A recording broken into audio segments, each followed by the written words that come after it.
Oke, baik pemirsa, kita sampai di segmen akhir dari obrolan pagi kita, pendidikan kesehatan dan edukasi berkaitan dengan COVID-19 ini sendiri. Masih bersama dengan Pak Firdy, dosen manajemen penyakit tropis pada kampus Stikes Maranatha Kupang. Nah, ini informasi yang sangat baik sekali untuk kita semua pemirsa yang sudah disampaikan oleh Pak Firdy sendiri dan juga untuk kita semua pemirsa. Dan ini berkaitan dengan bagaimana kita juga untuk bisa lebih lagi mawas diri. Kalau kita berbicara soal kesehatan, ya ini cakupannya sangat luas sekali, Pak Firdy. Dan juga bagaimana kita juga mencegah itu tadi berkaitan dengan masker dan juga ini cara mencuci tangan. Dan ini soal kepanikan, memang kemarin juga ini kalau orang sehat ya tidak perlu pakai masker. Tetapi menjaga-jaga itu juga perlu. Tidak? Oke, baik. Dan juga kalau ini masker dibutuhkan ini untuk orang sakit ya. Oke. Dan yang berikut lagi, Pak Firdy, ini bagaimana kita supaya tidak, artinya ini tidak panik seperti itu.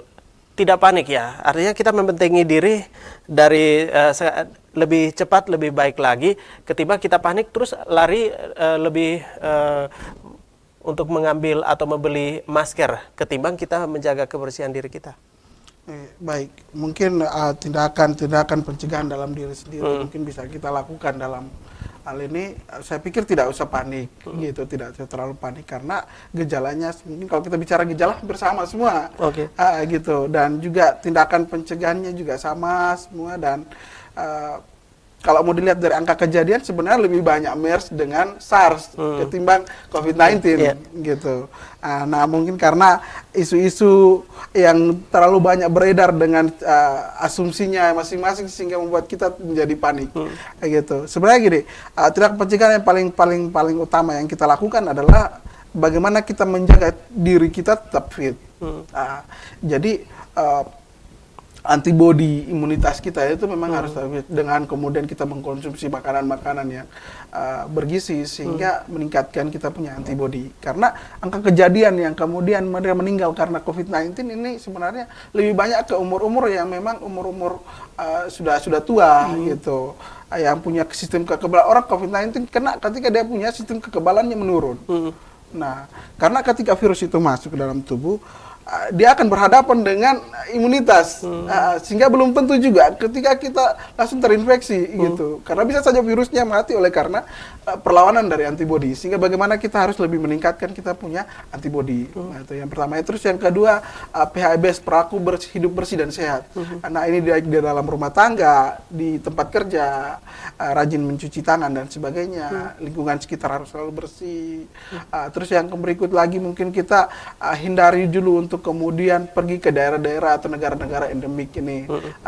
Terus kemudian kontak langsung dengan penderita gitu. Upayakan supaya jaraknya harus 1 meter atau 1 meter lebih sehingga droplet yang keluar itu tidak kena. Dan kemudian kalau misalnya di tempat umum bolehlah kita menggunakan masker untuk kemudian menjaga-jaga gitu. Terus kemudian yang berikut lagi, karena dia ini kan dari hewan peliharaan, maka saya pikir mungkin ada upaya dari pemerintah untuk bagaimana melakukan vaksinasi terhadap hewan peliharaan. Ini cukup penting gitu. Terus kita melakukan kurangi kontak langsung dengan hewan peliharaan gitu. Nah ini beberapa upaya yang bisa kita lakukan supaya ini mungkin hal-hal yang paling penting yang kita bisa lakukan untuk melakukan tindakan pencegahan dalam kita punya diri sendiri. Oke, menarik sekali. Ini dua pertanyaan terakhir ya. Baik, berkaitan tadi sudah disinggung soal hewan peliharaan. Nah, bagaimana dengan makanan? Makanan ini apalagi daging nih. Daging.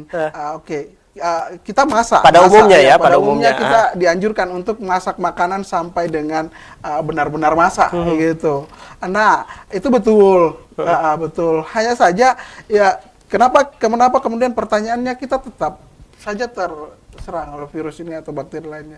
Mungkin pada proses pembuatannya ya, mungkin kita tidak pernah, kita hanya berpikir bagaimana masaknya, olahnya supaya dia bisa masak gitu, supaya virus bakterinya mati. Tapi pada proses pembuatan bisa saja misalnya kita potong daging, ada percikan, terus kemudian kita masih dengan tangan-tangan dengan darah-darah, sudah pegang ini wajah dan sebagainya. Nah ini bisa saja terkontaminasi dari sini gitu. Untuk makanan sampai masak bakterinya bisa mati atau virus bisa mati di dalam situ gitu. Baik, dan yang terakhir ini berkaitan dengan keadaan kita ya, ini daerah yang memang untuk cuacanya juga mendukung sekali, panas, apalagi kalau kita di NTT ini musim panasnya lebih berkepanjangan nih. Daerah ya ini langsung nih, apalagi di daerah-daerah kita seperti ini, seperti apa untuk perkembangannya virus ini?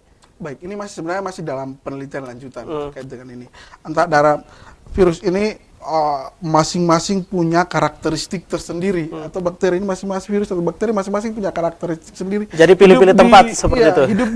Hidup di area mana gitu. Ada yang bertahan dengan dingin, ada yang tahan dengan panas dan sebagainya. Sehingga sampai saat ini juga belum ada lanjutan bahwasanya virus ini bertahan berapa lama di luar tubuh, karena dia tergantung pada inangnya sebenarnya. Yeah.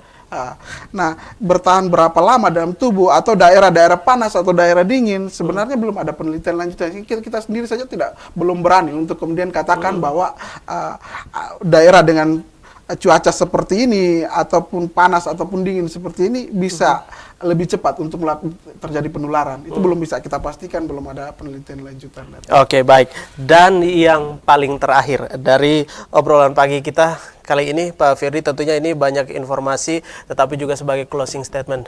Silakan. Oke, baik.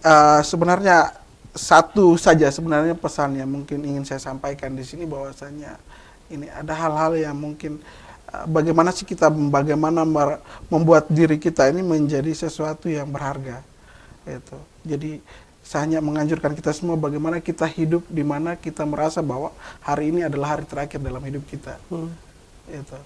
Sehingga kita benar-benar melakukan sesuatu untuk kita punya kesehatan, untuk kita punya kehidupan, hal-hal baik kita lakukan. Jadi kita benar-benar menyadari di situ bahwasanya hidup ini begitu berharga gitu. Jadi bukan soal pengobatan, tetapi bagaimana lebih kepada tindakan pencegahan. Oke, baik. Dan sekali lagi terima kasih Pak Firdy sudah berbagi informasi, dan juga untuk Anda ini berkaitan dengan pendidikan kesehatan dan edukasi virus corona. Semoga bermanfaat. Bagaimana kita juga untuk menjaga pola hidup ya, pola hidup sehat, baik itu mencuci tangan yang sudah disampaikan, dan juga ini kebersihan lingkungan ya, kebersihan diri kita, kebersihan lingkungan kita, dan kesehatan itu sangat penting sekali ya, kurang lebih seperti itu. Pak Firdy, sekali lagi terima kasih, dan juga untuk Anda pemirsa sudah bersama kami di obrolan pagi episode kali ini bersama dengan dosen manajemen penyakit tropis pada kampus Tikes Maranatha Kupang, Bapak Ferdinandus Subhanhoda. Semoga bermanfaat untuk kita semua. Kita jumpa lagi di lain waktu dengan tema obrolan yang berbeda. Saya David Plaikol, sampai jumpa.